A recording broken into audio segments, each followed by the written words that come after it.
Hey everybody, I am getting around now to finally making this little video that I hope will help you understand a little bit about what Jaspers is trying to do with this notion of the encompassing.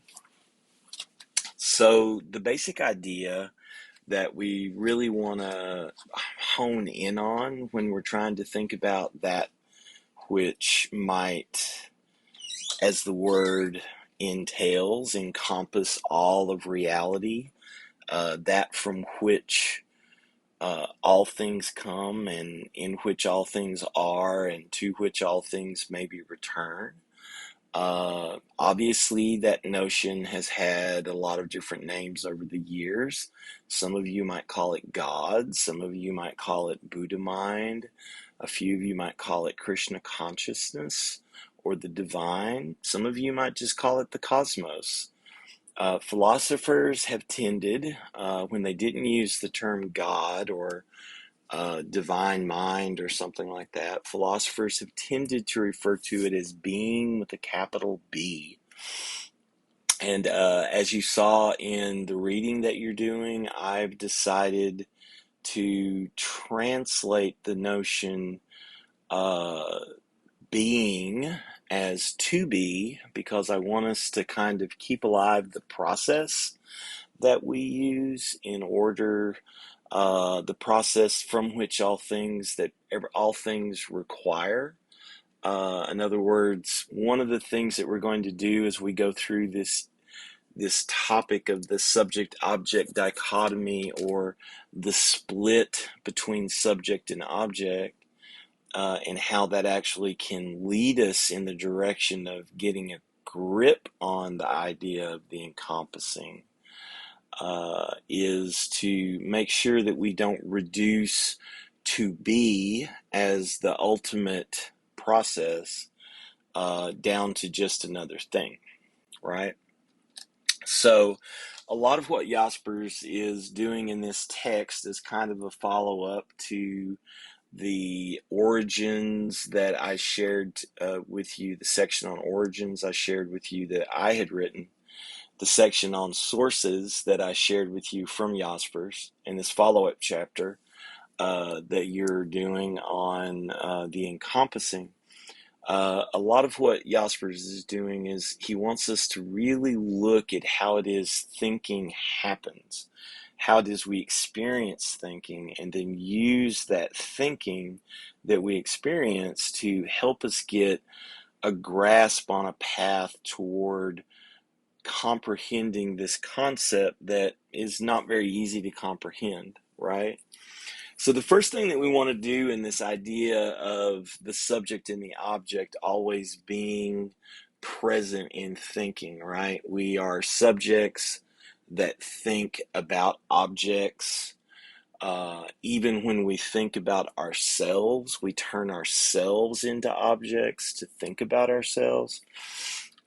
Now, it doesn't actually matter what human language you examine, you'll always find that they break down into this subject-object structure. It's just some languages give a lot more privilege to the subject, and some languages give a lot more privilege to the object, and a few languages privilege something that's going to come a little further on here when I move the page. They are usually those other languages privilege action, the action that connects subject and object. So again, it doesn't really matter what language you look at, or what language you study, you're still going to find this as a part of the structure.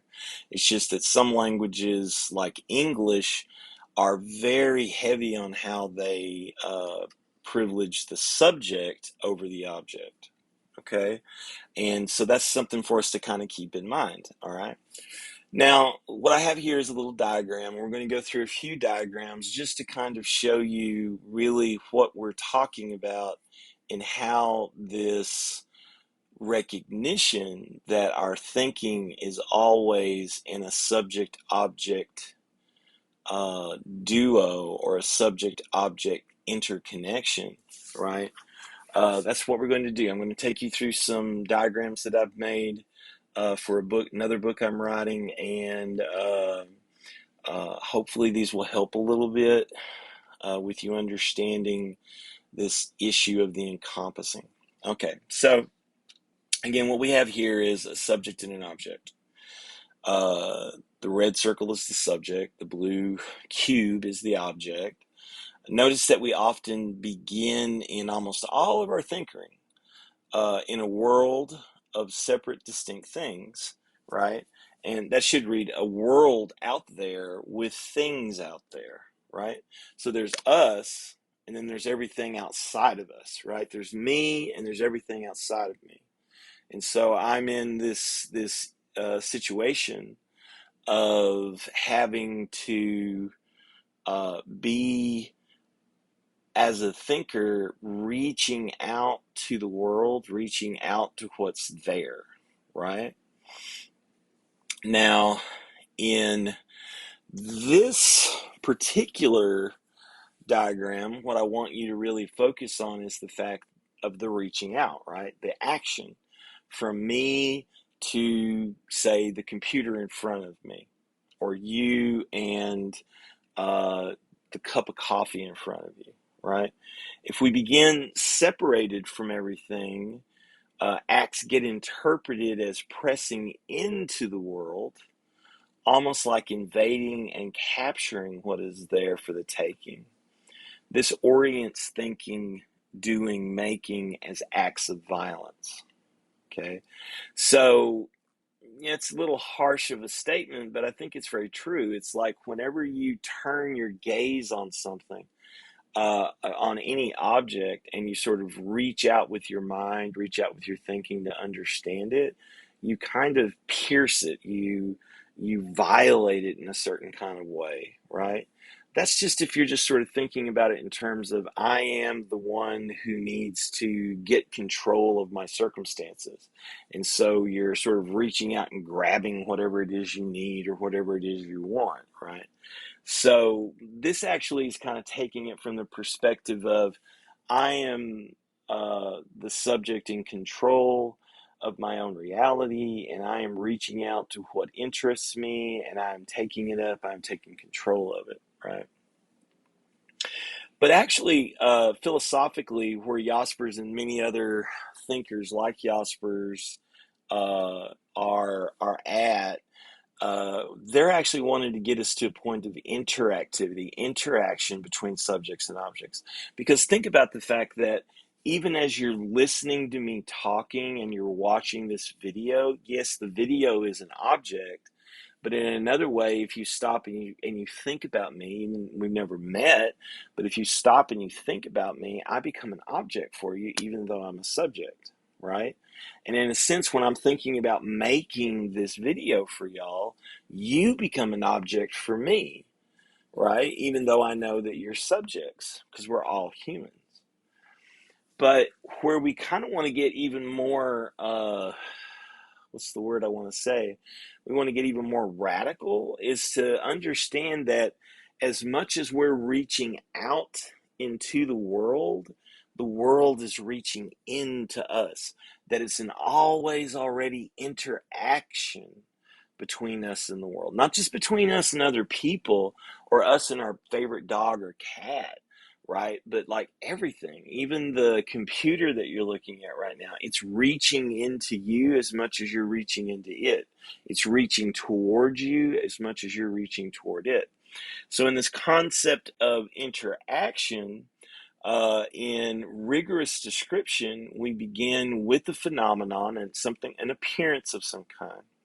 The subject and the object always connected in some way, okay, with each already acting on the other.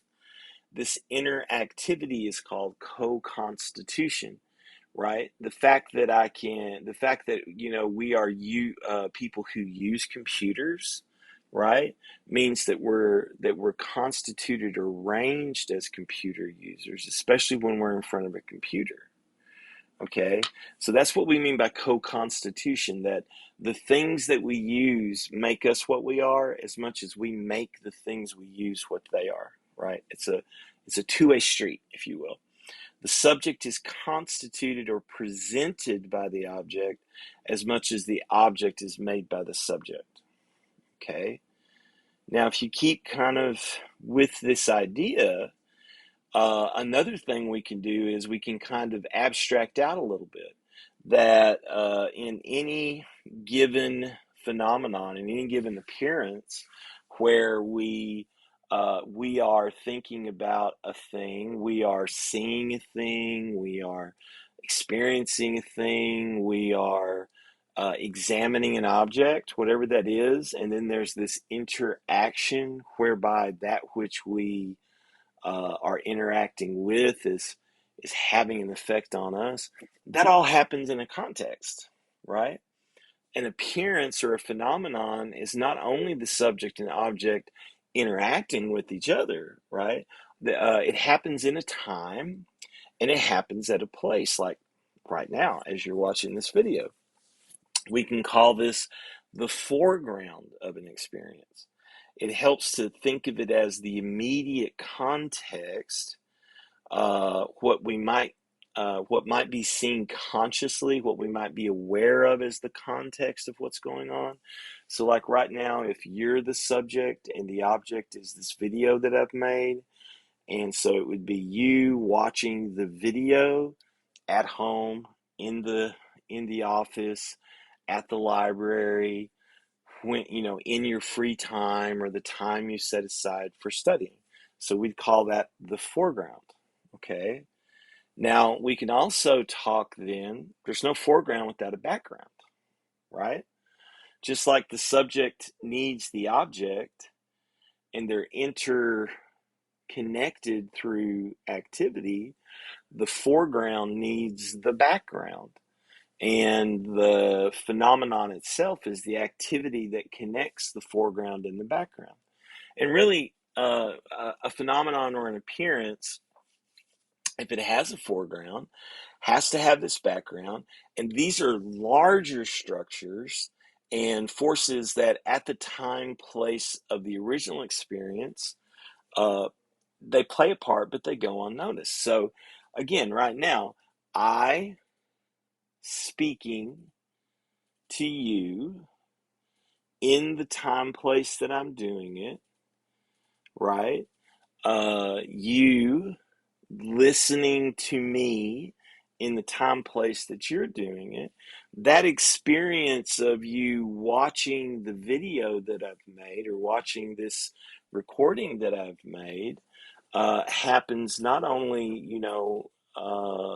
where you are and when you are, but there's all this other stuff going on around you, right? In a kind of broader sense, other classes that you're taking, what's going on next door to your apartment, what's going on down the street, all these kind of like the background sort of like fills out more that you could be aware of, but you may not be aware of. So just stick with me now. I know that maybe this all sounds a little complicated, or maybe it all sounds a little too uh, too much.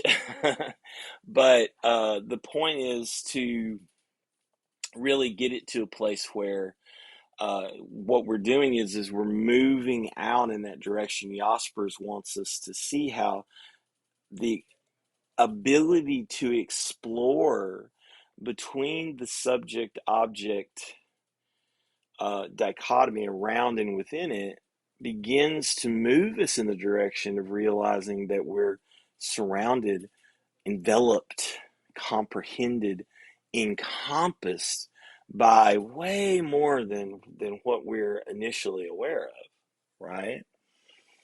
Uh, and so most of these things that happen in these larger structures and forces, when you go back to an experience, you can reconnect those things, right? And they can be explored on deeper reflection. Okay. Now, moreover, if everything, if the experience, the subject object interacting in a foreground against a background, it still happens inside of a broader horizon. The horizon would be the structures of an appearance or a phenomenon. That's the limit for the surrounding experience, the very limit of the surrounding experience. And that might be something more akin to nature or the human condition, encompassing situations. Okay. So, like, okay, we can do the you listening to this video in your apartment on your free time. Say in commerce, that's a foreground part. In commerce as an aspect of your other classes that are all going on, that's still part of the background aspect. But then all of this is happening, right? On Earth, in nature, as a part of the human condition. That's the broader horizon. Okay. You could keep going with this, right? Where you start like with something like this.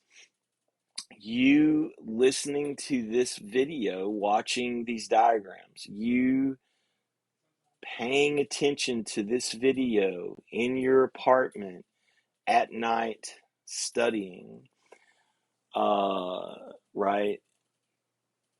In commerce, around Texas A&M Commerce for the school, for as a part of the things that you do inside the broader horizon of the human condition, right?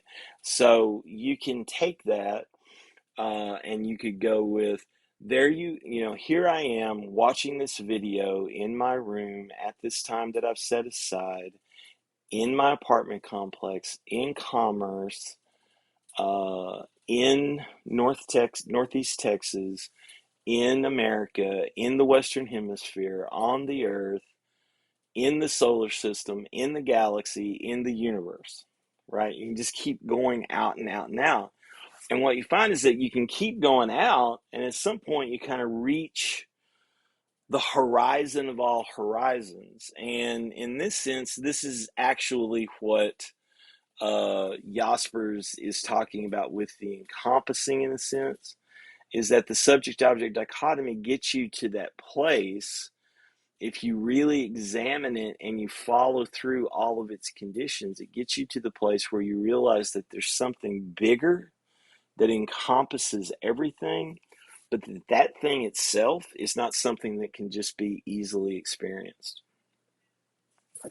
So everything that I've said to you heretofore can be thought of as what you do in reflection. See, so that's what this diagram is about. So you're now become that little yellow piece there that's pointing back at the center of the phenomenon. That is you reflecting on the experience of the experience of you watching this video in your apartment during your study time in Commerce for university in North Texas, out, right? It just keeps getting broader and broader and broader till you reach a limit where you really can't go beyond it, right? And in that limit that you can't go beyond, that's the one that he's talking about. That's the encompassing. That for which there is none greater, that for which there is no more beyond it, right? It's the very limit of all things, right? So what we're able to do with what Jaspers is pointing out here is begin from our own experience and move in the direction of actually being able to say philosophically, make the claim. I might not be able to tell you exactly what the origin of the universe is, what it is that holds everything, how it all is comprehended and comprehensible, but I do know that to be as the most fundamental of all processes is the only aspect of my understanding that I can, the only aspect of my understanding that I can say is absolutely necessary, right? So all of these hypotheticals that I put forward, that you're watching the video in your apartment, at a particular time, those things are both general and specific. But the more that we push it and push it and push it, the more we realize that everything that we might be able to say could be a little bit different. It could be this way, it could be that way. You could be watching it at night, you could be watching it in the daytime, you could be watching it not really paying much attention. You could be watching it paying very close attention. So there are all these different sort of things that are happening um, that are variable. But what's not variable, what has a kind of unconditional structure to it, is to be. Without to be, there would be nothing. To be is the ultimate process. It's the primary process and the ultimate process. It's that which runs through every single thing, right? And thinking of to be as the encompassing means to think of it as that which uh, is the precondition for everything that's happening, for all things, for you, for me, for the video, for the computer, for the books, for Jaspers. Everything, right, is conditioned by the to be process. If there were no to be process, if there was not being, there would be nothing. Okay? So this really, I don't know whether or not this helps. I hope that it helps. I do want to encourage you to not become hopeless about, where we're going in the class, because after this week, I think things will be a little more easy. They'll be a little more sort of straightforward and not quite so arcane. And I do apologize for taking a day longer than I intended to do to get this up. The original video I recorded, I forgot to turn the sound on. Anyway, all right. And so I also want to encourage everyone that if you have any questions, or you're having a problem with anything, or you want to have a mind walk or something, you need to talk to me, office hours or something like that, email me and make an appointment. I'm here for you. It's what I want to, I want to really help you. And again, I really want to encourage you to keep with it and not feel like you're over your head with this particular chapter. This, like I said when I posted it, this is going to be the absolute hardest chapter that we're going to do all semester. And after this, we're going to turn back to something that's more in line with your everyday experience. Right? Probably what we're going to do is take a look at the very structure of higher education and philosophize about that for a few weeks. But, from where we're going to go here, I just want you to know it's going to be a little easier and probably not quite so confusing. But again, I'm always here for you, so don't ever, ever hesitate to get in touch with me.